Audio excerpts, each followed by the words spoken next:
नमस्ते सज्जनों, अगर आप 5 टीन नकली घी से अगर आप यज्ञ करते हो, इसकी अपेक्षा अगर आप 50 ग्राम या 100 ग्राम देसी शुद्ध घी से यज्ञ करते हो तो इसका लाभ ज़्यादा है, क्योंकि इसके जो वैज्ञानिक लाभ हैं वो आपको मिलेंगे। अगर आप अग्नि में केमिकल युक्त द्रव्यों को डालोगे या नकली चीज़ को आप डालोगे तो उसका प्रदूषण होगा, उसकी दुर्गंध आएगी। अगर आप शुद्ध घी के साथ में अगर आप सामग्री को डालोगे तो उसकी सुगंधी आएगी। इसमें कुछ लोग यह भी कह सकते हैं कि चलो घी अगर हमें असली नहीं मिलता तो कम से कम सामग्री तो हम अच्छे हैं, तो सामग्री का लाभ तो उनको अवश्य मिलेगा, लेकिन जो घी का जो वैज्ञानिक लाभ उनको मिलना था वो नहीं मिलेगा। इससे यज्ञ के जो और लाभ हैं, जैसे कि आध्यात्मिक लाभ है, वेदों की रक्षा है वेद मंत्रों के द्वारा, वो तो होगी, लेकिन वैज्ञानिक लाभों से आप हमेशा ही वंचित रहोगे।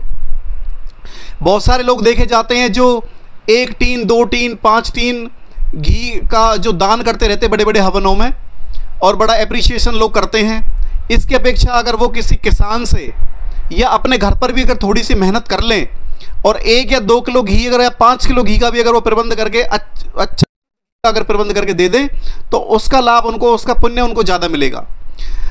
अगर हम वैसे तो हम अमूमन घर में 1 या 2 बार ही बड़ा कोई यज्ञ कर पाते हैं, उसमें आधी किलो या 1 किलो घी का अगर प्रबंध अगर हम घर पे खुद से 7 से 8 किलो देसी गाय का या फिर 10 किलो के करीब देसी गाय का अगर हम दूध ले लेते हैं तो लगभग उससे आधी किलो से 1 किलो के बीच में अगर हम घी निकाल सकते हैं।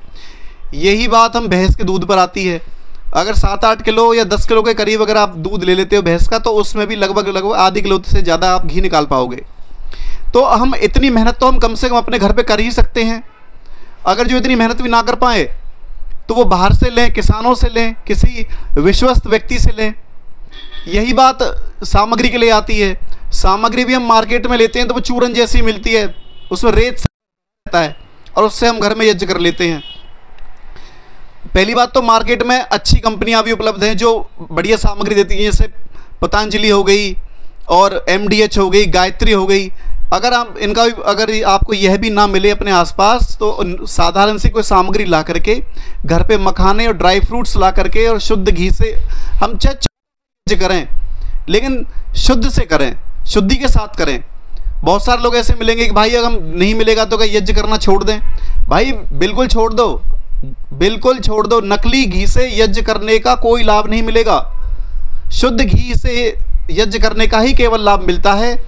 तो इसलिए आप शुद्धि की तरफ बढ़ें, अशुद्धि को छोड़ें। इति ओम सम।